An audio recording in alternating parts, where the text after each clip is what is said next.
ତୁମେ ଆସିଗଲ। ଚାଲ ତୁମକୁ ରୋଷେଇର ପରିଷ୍କାର ପରିଚ୍ଛନ୍ନତା ବିଷୟରେ କହୁଛି। ରୋଷେଇ ଘରକୁ ଯିବା? ନା, ପ୍ରଥମେ ରୋଷେଇ ସ୍ଥାନ ଆଖପାଖ ସ୍ଥାନରେ କୌଣସି ଅପରିଷ୍କାର ଜିନିଷ ରହିବ ନାହିଁ। ତାପରେ ରୋଷେଇଶାଳକୁ ଯିବା। ବୁଝିଲି।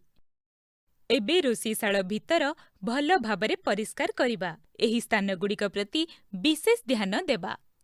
ଚଟାଣ, ଝରକା, ଖାଦ୍ୟ ସାମଗ୍ରୀ ରଖିବା ସ୍ଥାନ, ବିଭିନ୍ନ କୋଣ, ସନ୍ଧିଗୁଡ଼ିକ, କିଚେନ୍ ପ୍ଲାଟଫର୍ମ, ଜାଲି। ରୋଷେଇ ଘରେ ଯଥେଷ୍ଟ ଆଲୋକ ରହିଥିବ ଏବଂ ବାୟୁ ଚଳାଚଳ ହେଉଥିବା ଆବଶ୍ୟକ ନା? ହଁ, ଠିକ୍ କହୁଛ। ଆଉ ରୋଷେଇ କରିବା ପୂର୍ବରୁ ବାସନଗୁଡ଼ିକ ଆଉଥରେ ପାଣିରେ ବିଛୁଳାଇ ଶୁଖାଇ ଦେବା। ଖାଦ୍ୟ ସାମଗ୍ରୀ ରଖିବା ଏବଂ ରାନ୍ଧିବା ବାସନକୁ ଭଲ ଭାବରେ ଧୋଇବା ପରେ ପରିଷ୍କାର କପଡ଼ାରେ ପୋଛି ଶୁଖାଇ ରଖିବା। ବୁଝିଲି। ଆଉ କିଛି କଥା ଅଛି କି ଯାହା ପ୍ରତି ଧ୍ୟାନ ଦିଆଯିବ?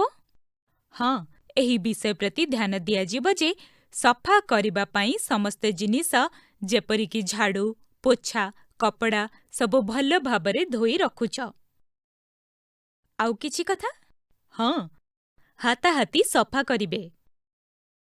ମୁଁ ବୁଝିପାରିଲିନି। ଯଦି କୌଣସି ଜିନିଷ ଅପରିଷ୍କାର ହୋଇଯାଏ, କିଛି ଜିନିଷ ତଳେ ପଡ଼ିଯାଏ, ତେବେ ତାହାକୁ ତୁରନ୍ତ ପରିଷ୍କାର କରିବେ। ପରେ ସଫା କରିବା ପାଇଁ ଛାଡ଼ିଦେବେ ନାହିଁ। ଚାଲ, ମୁଁ ଏବେ ବି ସଫାସଫି କରୁଛି। ନମସ୍କାର।